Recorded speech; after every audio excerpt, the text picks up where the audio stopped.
देश में जहां एक तरफ लोकसभा चुनाव के चलते तमाम राजनीतिक पार्टियां प्रचार प्रसार में जुटी हुई हैं, तो दूसरी तरफ सरकारी महकमा आदर्श आचार संहिता के चलते हर एक स्थिति पर बड़ी बारीकी से नजर बनाए हुए है।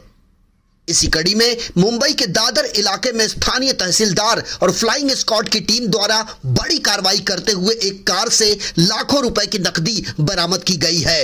दरअसल रविवार की सुबह 9 बजे के आसपास दादर पूर्व स्थित हिंद माता के पास फ्लाइंग स्क्वाड की टीम ने एक सफेद रंग की वेरना कार को रुकवाया और जब उसकी तलाशी ली तो उक्त कार में 1,80,000 रुपए की नकदी मिली। बड़ाला सेक्शन की टीम ने कार में सवार मोहम्मद आमिर इकबाल से जब रुपए के बारे में जानकारी मांगी तो मोहम्मद आमिर इकबाल उसका कोई सकारात्मक जवाब नहीं दे पाया, जिसके बाद फ्लाइंग स्क्वाड की टीम का नेतृत्व कर रही तहसीलदार प्रियंका डोले ने तत्काल इसकी सूचना स्थानीय पुलिस को दी।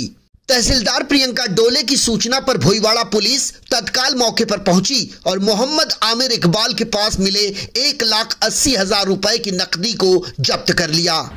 मैडम, आज जो कार्रवाई हुआ उसके बारे में जरा बताइए।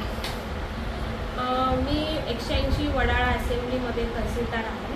आम्ही इलेक्शनचं काम करत आहोत। मी आमचे नायब तहसीलदार पांडेराव साहेब। सध्या आम्ही भोईवाडा पोलीस स्टेशनमध्ये आहोत। भोईवाडा पोलीस स्टेशनमध्ये संतोष कोकरे साहेब PI इथे आहेत। आज सकाळी आम्ही 9:30 वाजता हिंदमाता चौक या ठिकाणी एका गाडीमधून 1,80,000 एवढी रोख रक्कम सीज केलेली आहे। याबाबत आम्ही चौकशी केली असता आम्हाला सदर वर्णा कारमधील इस्मानकडून व्यवस्थित माहिती शंकास्पद माहिती मिळाल्यामुळे आम्ही ही रक्कम सीज करून पोलीस स्टेशनला जप्त दिलेली आहे, जमा केलेली आहे। त्याच्यावर आता पुढील कारवाई होत आहे।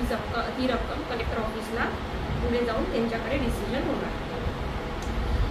मला मतदारांना असे आव्हान करायचे आहे की आज प्रत्येक असेंब्लीमध्ये डे नाईट फ्लाइंग आणि स्टॅटिक सर्वेलन्स टीम काम करत आहे। त्या गाड्या चेक करत आहेत। मतदारांना कोणत्याही पॉलिटिकल पार्टीकडून इन्फ्लुएन्स होऊ नये, प्रभावित होऊ नयेत मतदार, म्हणून आम्ही एवढी दक्षता घेत आहोत। तरी माझी सर्व मतदारांना विनंती आहे की आम्ही आपणासाठी एवढे करतोय तर आपण आपले बहुमूल्य मत वाया जाऊ देऊ नका।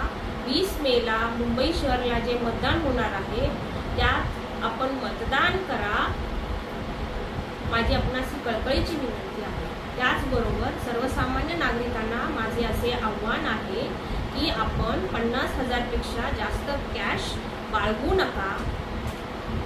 जर तुम्ही ती बाळगत असाल तर त्या कॅश संदर्भात आपण सगळे प्रूफ सोबत ठेवा, जेणेकरून आपल्याला आमच्याकडून आमच्या सगळ्या टीम्सकडून कुठलाही हकनाक त्रास होणार नाही। तरी एवढी आपल्या सर्वांना माझी मतदान जागृती संदर्भात हा व्हिडिओ मी बनवत आहे। तरी आपल्या सर्वांना माझी विनंती आहे की आपण नक्की मतदान करा। म्हणजे मी एवढ्यासाठी हे व्हिडिओ बनवलेला आहे। बहरहाल लोकसभा चुनाव के चलते देश भर में आदर्श आचार संहिता लागू है। ऐसे में चुनावी प्रक्रिया शांतिपूर्ण तरीके से संपन्न हो, यही निर्वाचन आयोग का मुख्य मकसद है। इसलिए ज्यादा रुपए लेकर अपने घर से निकलना कानूनी कार्रवाई को दावत देने जैसा है। इसलिए 50,000 से ज्यादा की रकम यदि आपके पास है तो उसका डिटेल होना बेहद जरूरी है, वरना आपके खिलाफ भी हो सकती है प्रशासनिक कार्रवाई। पॉलिटिकल डेस्क, निर्भीड समाचार, मुंबई।